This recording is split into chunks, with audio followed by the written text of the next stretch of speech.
there, City. Welcome back to the channel. It's a girl Vermo, and I'm back with another reaction video. Today, I'll be reacting to Candace Owens podcast. If you haven't seen any of my reactions to her videos, click the link above. And this is exclusive prison audio reviewed. Wow, guys, can't wait to get into this. But before we get started, we have some amazing people watching us for the first time. If you are new to the channel, hello, I'm Vera. I do reaction videos. If it's something that you love, why not join Vera City? Hit the subscribe button below, turn on the post notification bell so you can always be the first person to know whenever a new video drops. And that's, guys, happiest of Fridays to everybody. The season finale of Convicting a Murderer premiered last night. So today I am joined by my friend and former police officer, Brendan Tatum, to discuss the finale. And Brandon, I think before we even get into the content of this episode, we have to start with the opening of this episode, which is my favorite thing ever. The fandom surrounding Steven Avery. This wonderful musician, this beautiful song that this man created because he believed in Steven Avery's innocence. Well, let's roll the tape. So let's keep talking about Avery. Yeah, let's keep talking till he's set free. Oh, you just listen, I think you'll see why it matters. Oh, really matters.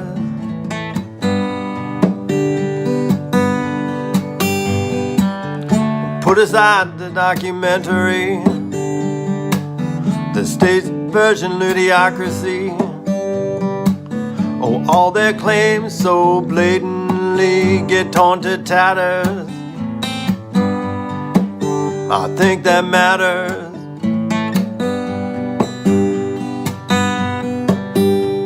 My name's Stacey Seabrook, and I'm from British Columbia, Canada, and I've been following the case since 2015. January 2016, really, and since then I've written about 17 songs, just making a murderer, Steven Avery, Brendan Dassey related. I really do. I think it matters. This documentary not only resonated in America, this was without a doubt an international success. There were pockets of the world that really, and to this day, are still very much active in posting about the case. I am still struck by Making a Murderer's impact, how it was able to influence so many people in such a big way. My name is Mark Hoddenot. I'm from Australia, and I'm here for the rally. There are supporters of Steven Avery and Brendan Dassey that are hosting rallies, which, by the way, are still going on in front of Manitowoc Courthouse nearly 8 years later. My name's Avery. Steven Avery will call and they'll all sort of pass the phone around like he's a celebrity. Some of those supporters are actually traveling from thousands of miles away. Think about that. I've travelled from Galashiels in the Scottish borders, a train up to Edinburgh, a flight from Edinburgh to London, the City of London airport to Heathrow by public transport, and then another plane from Heathrow to Chicago and came here. So it's definitely been planes, trains and automobiles. Then there are the supporters who pay for billboards all around Wisconsin offering $100,000 for more information leading to the arrest of Teresa Halbach's murderer. And it's really important to note here that that $100,000 is coming from the supporters' own bank accounts. They're willing to pay that. I'm here to support Steven and Brendan and all their families, as well as to make sure justice is brought to this case. They want to be part of a bigger purpose, part of being able to help this innocent man in their eyes be released from prison. It's a bigger mission than just free Steven and free Brendan. It's about the different people all over the world and in this country that are wrongfully accused. I said it matters. It really matters. Brandon, you know, I couldn't help but notice there were no African Americans, no Black Americans, no Caribbean Americans in this clip. What's your take on what we're watching? What's happening here? He took a boat, a plane, a train, like green eggs and ham. Yeah. The other side of the world. They doing too much. That's all I'm saying. They are doing too much. I am convinced people are crazy. I don't care if the man was innocent or not in your mind. Who in their right mind would spend thousands of dollars to go and protest on the side of the road somewhere in Wisconsin? Yeah. I don't get it. I'm assuming he has a family. Is his wife okay with him doing all that? I don't think so. Yeah, I said this is like White Lives Matter. So Black Lives Matter, we smash and take a flat screen TV from Target. They're like plan the routes to come and spend their own money to get here. Passing around the cell phone with him on there. Like they're talking to like Justin Timberlake when he was in NSYNC or something. Like, hey, it's me. Like, oh my gosh, she looked like she was blushing. Yeah, they doing too much. That was a lot. It's a lot. It's embarrassing, to be honest, but it's indicative of how people act. Human beings are just attracted to certain things. They have to find purpose. I would argue that these people got way too much time on their hands. They should probably be at work instead of sitting on the side of the road making up a false, protest for a guy who they really know nothing about. They probably have never met him before he went to jail, and they probably are not informing themselves about the truth and all of the information that should be known about the entirety of the case. So they could be representing a foolish perspective and spending a lot of money doing it. So it's embarrassing to them. I don't care, but it's embarrassing to them. Yeah, I was really interested, first and foremost, just in the psychology of this. And over again, as we were pulling things together and trying to understand how it is that despite so much overwhelming evidence, even now, like a lot of people have dropped off now and they're not believing he's innocent because, to be fair, Netflix presented a really good story. They convinced people because they omitted certain truths. But now there are some people that are holding on, sending me mean tweets right now. He's innocent. And you just have to wonder, how do you get to this part? Like how do you convince yourself psychologically that this person who is so disgusting, so verifiably disgusting in so many different ways and has been his entire life from juvie to now is actually a victim? How do you get there? Yeah, so people operate in a bias. It's called confirmation bias. So everything that they look at, they're going to interpret it to confirm what they believe. Same thing with people wearing masks. I see people wearing masks at the airport today. What in the world make you still wear a mask? It's that they have built this reality that it makes sense. And when they found out it doesn't make sense, they have to unravel everything that they are, all of what they represent, and they are not willing to do that.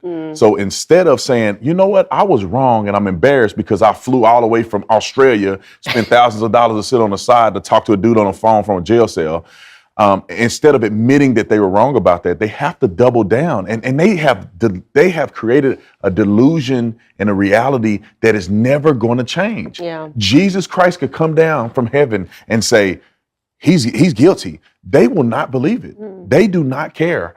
And that's the way people operate, unfortunately. Psychology of, I would argue that people that have an emptiness inside of them, and this is consistent with what they do. Yeah, it's a spiritual void for sure. And I don't mean to laugh. It's just the absurdity of looking at making up songs, saying I wrote 17 songs. He looks like he's a very nice guy, by the way. Very nice guy from Canada, nice guy coming over from England and from Australia. Everyone looks very kind, so I don't really mean to laugh at them, but it's hard not to. It's hard not to when you're considering people sitting down, making up songs because they have believed in a Netflix documentary. It is a stunning look into psychology and how easily people can become convinced. And I think that you are totally correct in that it threatens their reality, right? It makes them question themselves. They have to become completely undone in a way that they're just not prepared to do.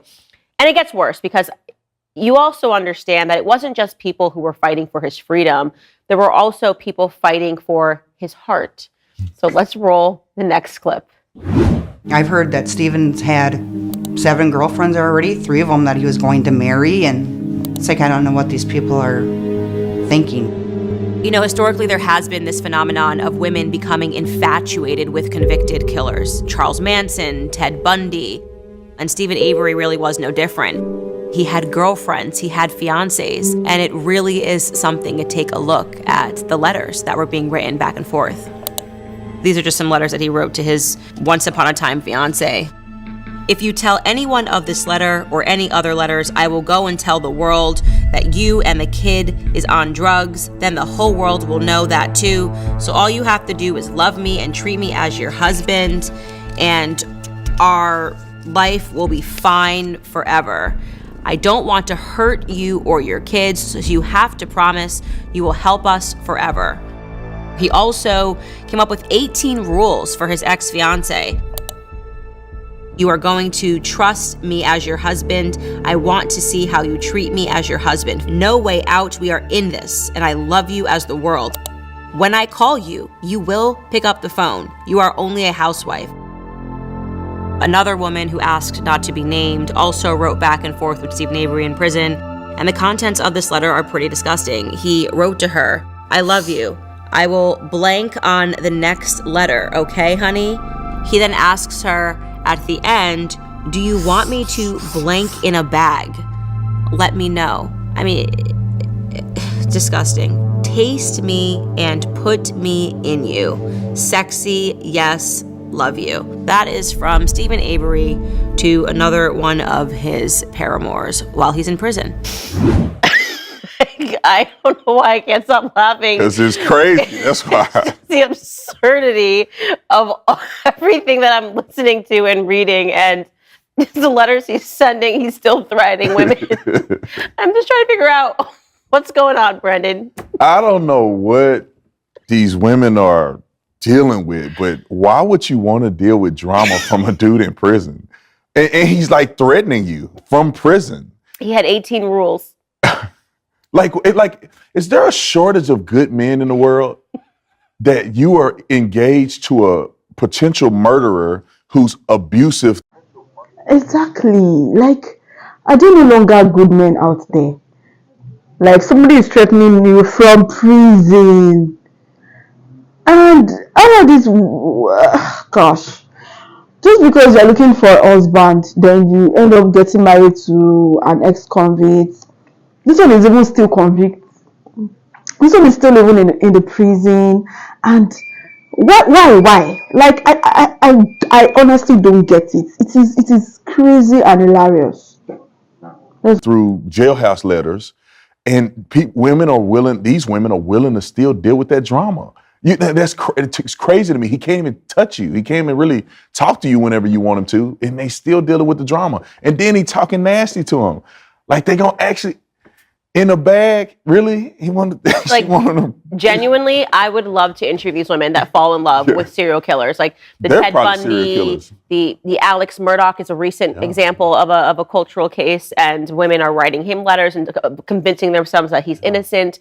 I think it really points to not just a lack of men or strong men that are in society, but actually what you're dealing with is actually a crisis in women. Like, the problem is the women. What is wrong with you? Why are you so broken? You think that you're going to fix this person? This person just killed somebody. Wouldn't you be scared, right? Is it not plausible to you after reading his letters, which are remarkably violent, right? They're remarkably sexual. Is it not plausible at all to you that maybe this sexual deviant and this murderer, and like maybe he has it within him to rape and murder somebody, and I might be the next person? Like, what are they looking for in this exchange of letters? And how do you get so far in your correspondence that you're like, not only do I love you, like I want to marry you. I know that you're going to be in prison forever, but I want to be your wife.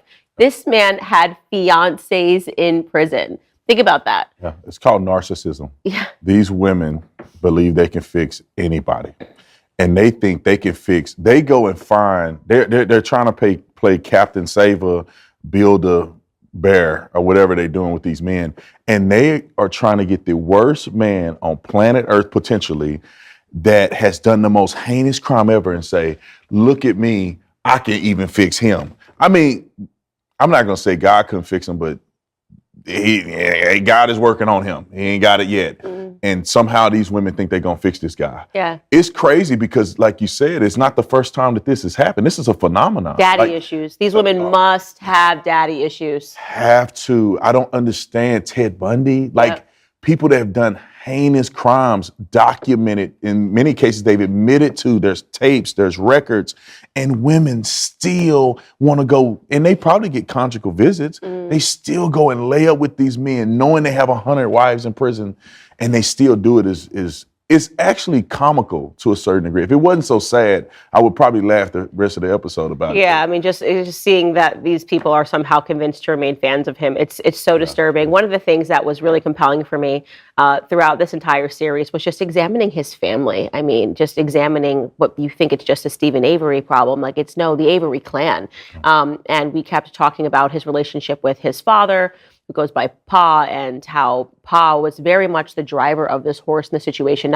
It's just very obvious that when he speaks to Stephen, he understands that Stephen's done something. In my view, he understands, but he doesn't care. He could just routinely kind of mocks the situation. He's the person that, in my view, convinced Brendan, which we saw in a prior episode, not to take the plea deal. People are like, why is Brendan in prison for so long? They offered him a plea deal. Brendan was going to take it. And then Pa gets on the phone. The grandpa gets on the phone and says, I'm going to tie them by their nuts and drag them down with my truck. And he's super crazy.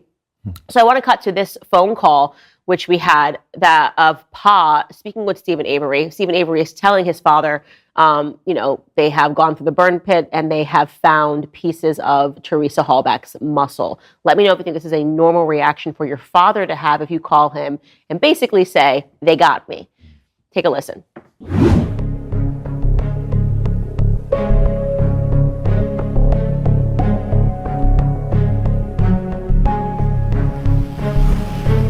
The lawyer said they got muscle. They got nothing? They got muscle. Muscle? Muscle? Yeah. Muscle from what? In the pit. From her. From her. It matches her. Muscle? What kind of muscle? From her cock? I don't know.